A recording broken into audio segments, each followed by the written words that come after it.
us your tips. Daggy and Beaver back with you after a brief hiatus. Only I'd start a new channel and then disappear for a week and a half. But anyway, we're back to get stuck into some good pre-autumn racing. Beaver, how you travelling, bud?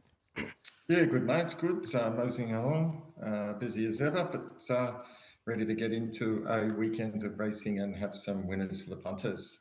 Awesome. Let's kick off at Rosehill, where we're, I think, about 7 weeks away from the Golden Slipper. So plenty of two-year-old action coming up in the next few weeks. We've got a hot day today, good track. Rail in a 6-metre position, which I would suggest means on pace is the place to be. Any thoughts on any of that? Yeah, I think you're probably right. That's the way it tends to be at Rosehill under these circumstances. But look on and see if there is any patterns that form before you're placing your bets later in the day. Let's kick off with the midway, 1,350 metres, benchmark 72 as usual. How are you starting off? Yeah, pretty ordinary race. Yeah. I'm going for the Sergeant Trained Triers, if that's how you say it. Close enough. Close enough is good enough. It's got the most consistent form of late. Gets the 3 kilo claim here. Like the way it ran on last start. Was well backed in its last start. And stepping up here to the 1350, I think, is in its favour. Gets the right run here, and based on the form of the others, going with the better form lights. Yeah, can't knock your decision there because this is a very hollow race. I might have, away from it, might have something on Obvious Step, who's put a couple of decent runs back to back at about 20s, and Mr. Coney's flying. If I'm looking for dangers, we'll be up on base. And there's another one that's put together 2 wins in a race that's, doesn't have a ton of winners. But I think you've covered off the favourite pretty well. Second is the Highway, a Class 3 over 1,500 metres. Again, a couple at a price for me here. First is C-Notes, who was 3 wide first up the whole way under second up, actually. Last start under Karen there. And was still in the finish. Now draws gate 1. Needs a bit of luck for Kieran again, but each way price around the $11 mark. I might have something on it, and I think that this fair one coming to town for the first time has been impressive. Zippo idea. Last all starts have been good. Hit the line well, and another one at an each way price I might have something on, but not a huge confidence betting race for myself. Beaver? Yeah, look, I'm going here for number 17, Missile Leader. Third up here, Tommy Berry on board. I think it's got a little bit of upside here. First up was in the wet and stuck to its guns okay on a heavy track, and then come out and won nicely at Wagga, just sitting off the pace there over the 1,400. Carried the weight last time. I think over 1,500 here can run a bold race. Excellent. The first of the 2-year-old features is for the boys, the Cannonbury Stakes, Group 3, 1,100 metres, small field. Who has caught your eye in this one? Yeah, I'm going to go the blue colours here. Traffic Warden from the Cummings stable, gets Nash aboard. Only had the 2 starts. Love the win at Caulfield. Set off the pace, let down very nicely there. Carrying the 59 kilos, comes back to the 57 here. Came back here, had a freshen up trial where it wasn't asked to do much at Rosehill. Yeah, I think it can run really well. I've gone with the Waterhouse runner here in Prost. It was unlucky on debut, and the breeders actually ran quite well there. Gets the inside gate. Trials have been good. Beat Shangri-La Express in one of those trials. Tim Clark, and as much as anything, it's just going to be the one that's on pace. So we put on top Terrified, a Traffic Warden, who you've covered off. That Stormboy form reads well and gets Nash. Has to be the obvious danger. The fourth is the Southern Cross Stakes, which is also a Group 3, 1,200 metre sprint. This is a terrible race here. I think Lady Laguna is going to have to nearly fall over to not win this race. It's just crap. Every run that Laguna's put in this start has been good.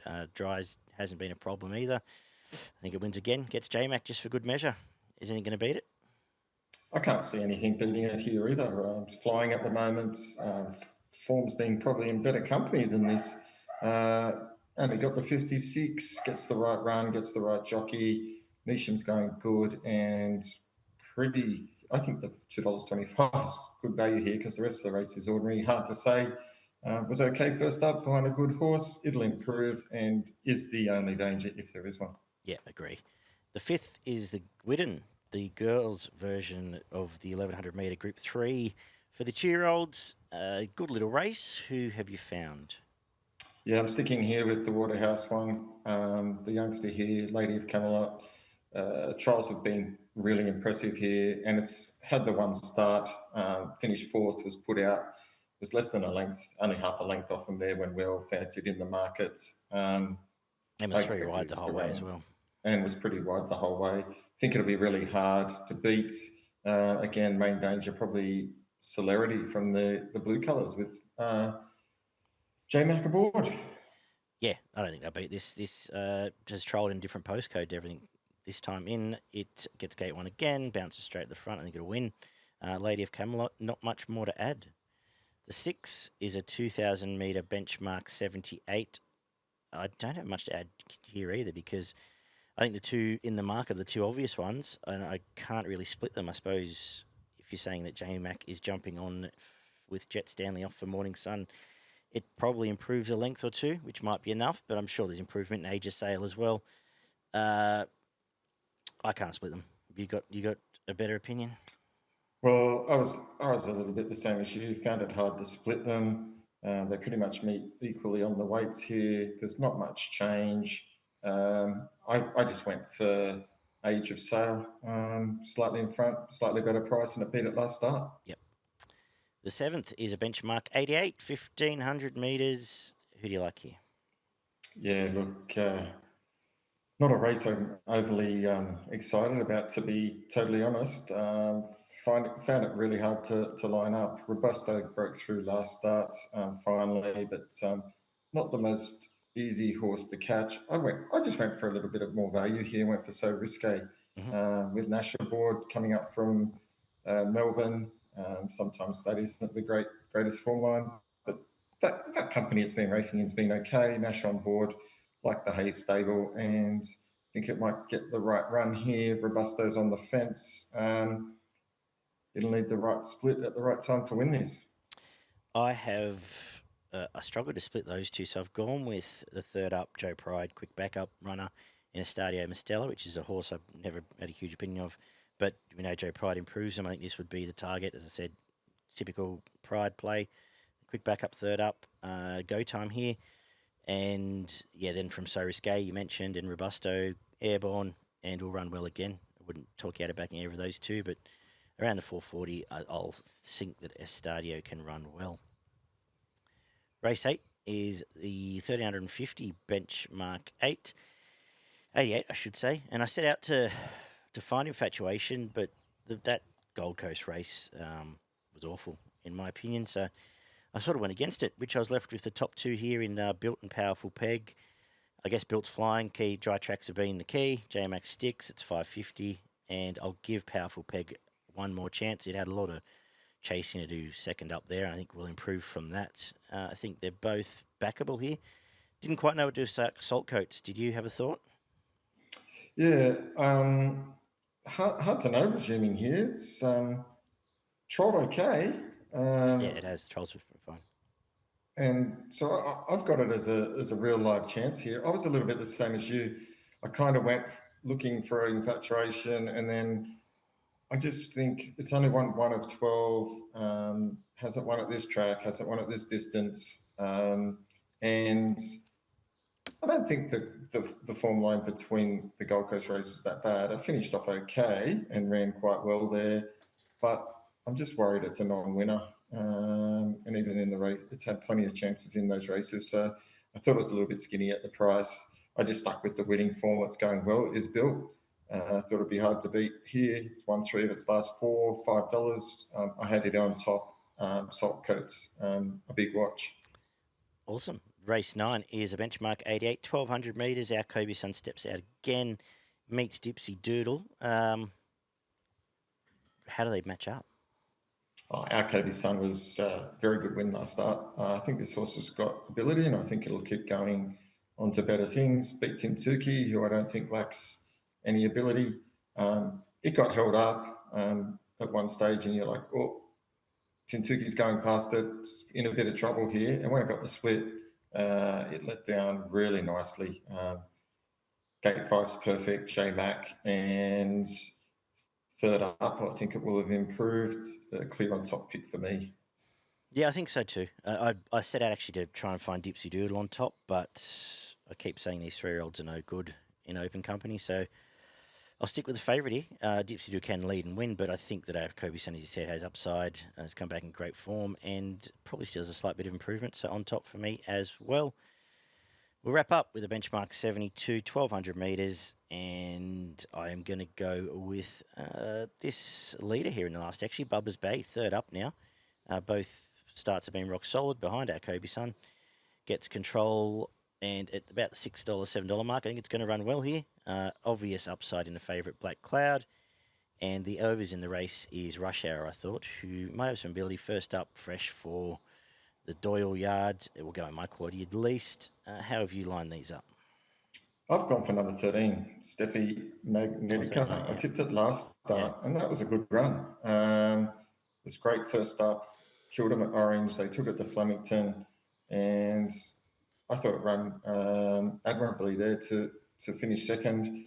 53.5 here, so it gets in at a nice weight, and I had it on top to run well again from gate 7. Awesome. Your best and value at Rosehill. You're not doing your quaddy first? I better do my quaddy first, actually. All right, a bit rusty here. Let's go. First leg. We'll go 1, Mission Phoenix, blinkers on for Joe, at a bit of value. 2, Robusto. 3, So Risque. 6, Estadio Mistella. And 8, Ita. Second leg. 1, Built. 2, Powerful Peg. 4, Grassy Styler. 7, Salt Coat. And I suppose I'll throw Infatuation in. Half inclined to leave it out for sake of this. I'll put it in.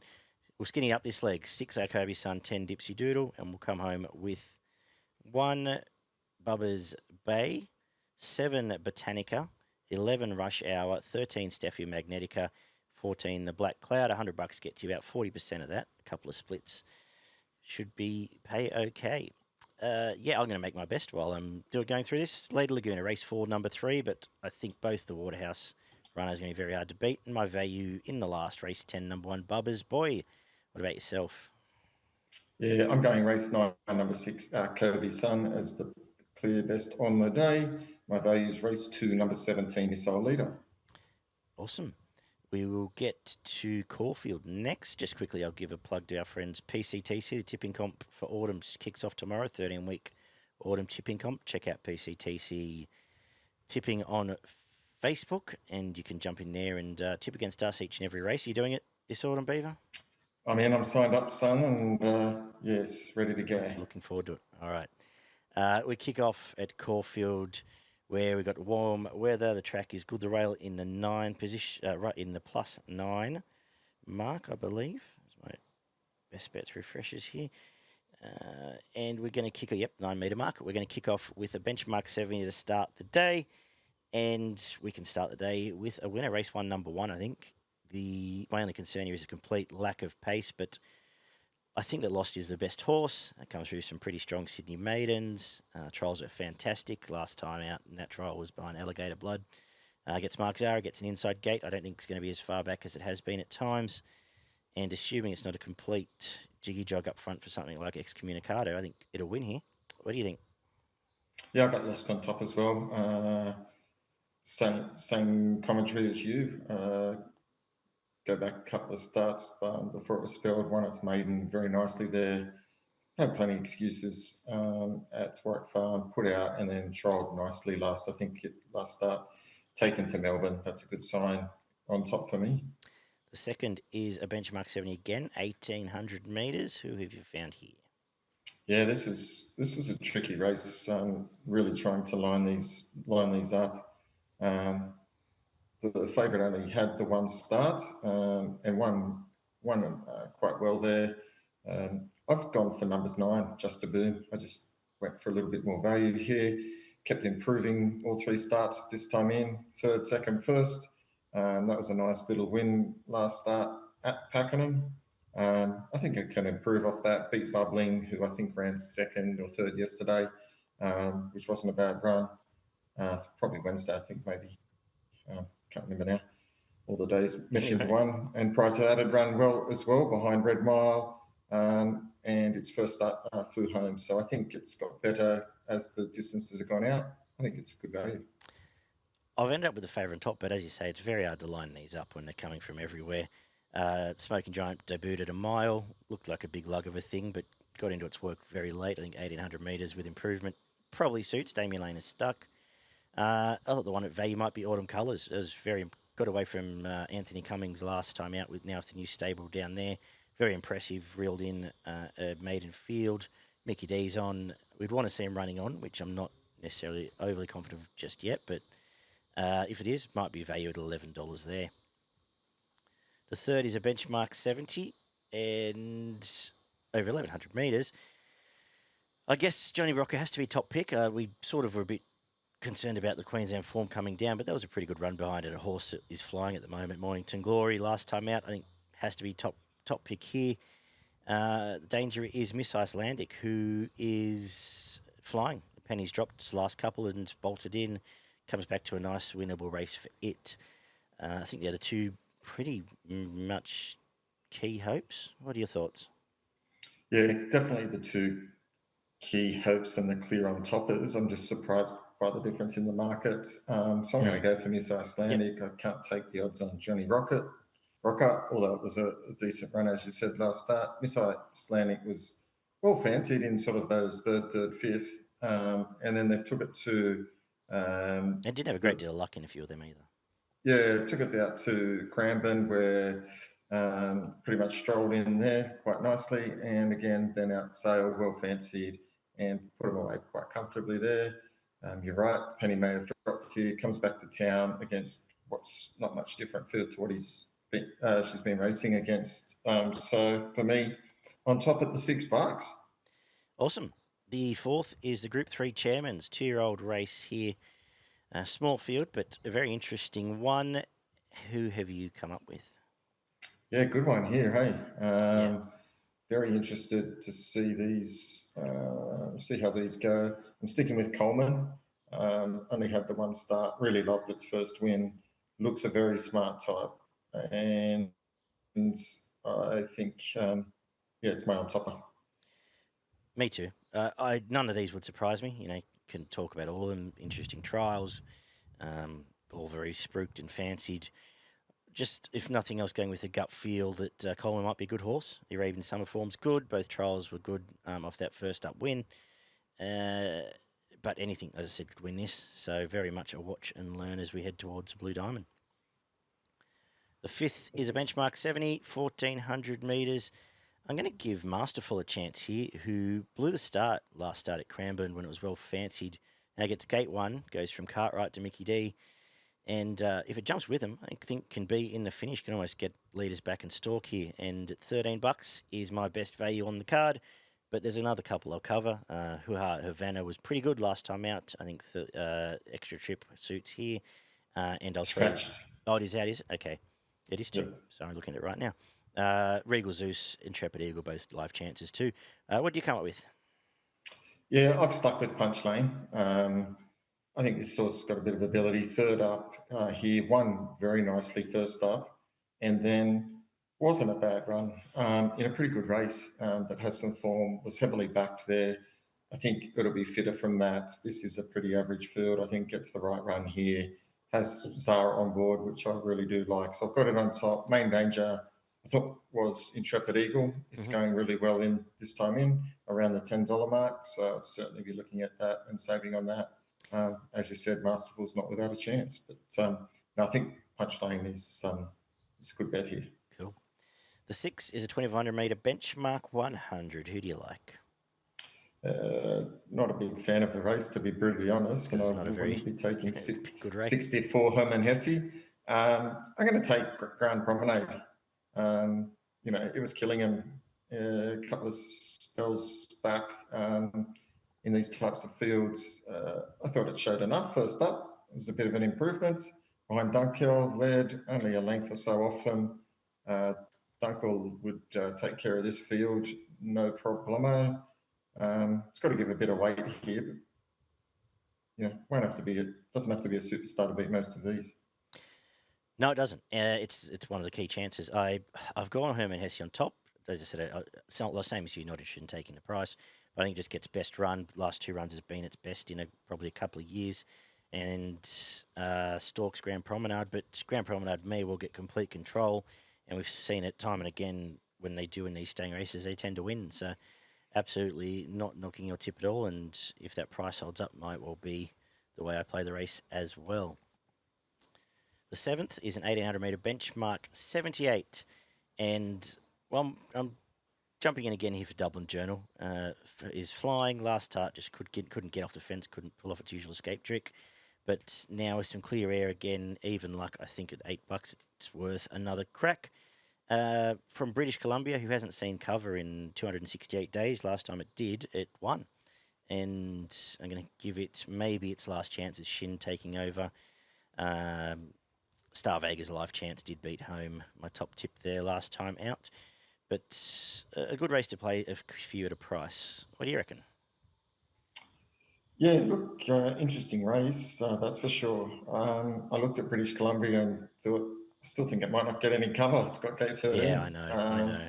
So a bit of a worry there. I went for El Solido at the double figure odds. Been pretty consistent of late. Been in the money last 5 or 6 starts, which is good, and won well last start. No reason at the price that it can't run well again in what looks to be an open field. The main danger, I did have a Star Vega. That was a good win last start. And, you're still getting $5.50, which is pretty good. So I had hit as the main danger given its winning form. So I'll be backing one, saving on the other. Beautiful. The other feature on the card is a Group 3 Geoffrey Bellmaine Stakes, 1,200 metres for the mares.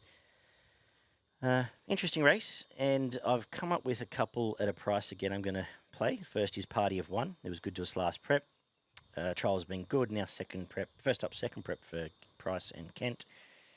Gate 1, Blake Shin was under double wraps in both those trials. And at $9, it's definitely worth a play because there's not much between these mare grades, if any at all. A few of these are basically midweek horses. And I thought, I was discussing someone earlier in the week about Sydney on paces that come down and get control, how hard they are to beat, and that makes Penthouse the main danger. I know it's off highway form, but just gets to do what it wants up there for Geordie Childs, and won that as it liked last time out. So fairly happy to play the race that way, and it looks like you're agreeing. I am. Good. I like it. Excellent. I don't mind Penthouse. I thought $11 was quite a nice little price here, and that was a good win last start. Won pretty comfortably. Gets a bit of weight relief even for that. Geordie Childs rates him well, and interesting it's here. And Party for One, as you said. Blake Shin aboard was really good to us last prep, and runs well fresh enough. I got it as one of the main dangers, so that's the way I'm playing as well. Excellent. 1,100 metre benchmark 84 is next. Midtown Boss, very impressive last time out. Is it a good thing? Yeah, I do like Midtown Boss here. I think it's going to be super hard to beat. That was a good win, beating a horse in form last start, and has run well in good quality races before. Clear on top for me against 2 horses going really well in Ray Maginera and Jungle Jim. They can push it, but I think it might be just a bit too classy and on to better things than this. I agree. Pretty arrogant last time out. Midtown Boss, clear on top. I do think Jungle Jim will make it earn it. I liked it last time out. I think it gets a nice setup again here and is the obvious danger. Let's wrap up with a 1,400 metre benchmark 84 and obvious finish to the card in Jimmysstar. Nice horse. Some nice wins last time out. Third, 3 wide, still bolted in. Trials are fantastic. Blake Shin, there's lots and lots of ticks here in a field of, horses that don't like winning. For the sake of a danger, we'll say Who Dares next best and be interested to see what Brun King can do back to dry and back in a proper race. Anything to add? No, nothing to add here. Like this horse, going to follow it and stick with it, and I think we'll be winning again. Awesome. Have you got a quaddie for us and your best in value?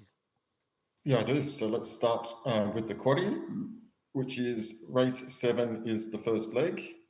And here in no particular order, number 7, Star Vega, number 3, Captain Britain, number 5, Dublin Journal, number 8, Enotis, and number 6, El Salado. In the second leg, which is race 8, I'm going number 1, Road to Ataki, number 7, A Little Deep, number 4, Party for One, number 10, Nakoni, number 5, Penthouse. In the Did you mention Penthouse? third leg, yeah, I did. Oh, Penthouse sorry. was the Yeah, last one I just said. cut out. Cool. In the third leg, race 9, I'm going number 9, Midtown Boss, and I'm going number 1, Jungle Jim. And in the last race, I'm going to go 1 out, Jimmysstar. Beautiful. I assume that's one of your best. That's my best. Race 10, number 13, Jimmysstar. You got a value? And my value bet is race 3, number 4, Miss Icelandic. I think we can top and tail this card. Race 1, number 1, Lost, and the last, Jimmysstar, very hard to beat. Value, race 5, number 6, Masterful. Anything up north for us? Yeah, mate, I had a couple up north for us to keep an eye on. Starting off in race 2, number 5, She's a Rogue. I think that can get us a winner up there earlier in the day. And then my better bets come back in the later in the day. Race 7, number 5, Brentwood. Pretty good first up. I think it'll be winning again. And then I like two in the last 2 races. Race 9, number 2, Without Revenge. Won the Cup very easily there. That was a good win. And Emperor got its win last start and can finish off the day with a winner there for us as well. Brilliant. That's been our look through a good day of racing. So as we head towards the Autumn Carnival, stick around, subscribe, and leave us a like and some feedback below. And we'll be back with a midweek preview early next week. Take care, guys. We'll talk soon.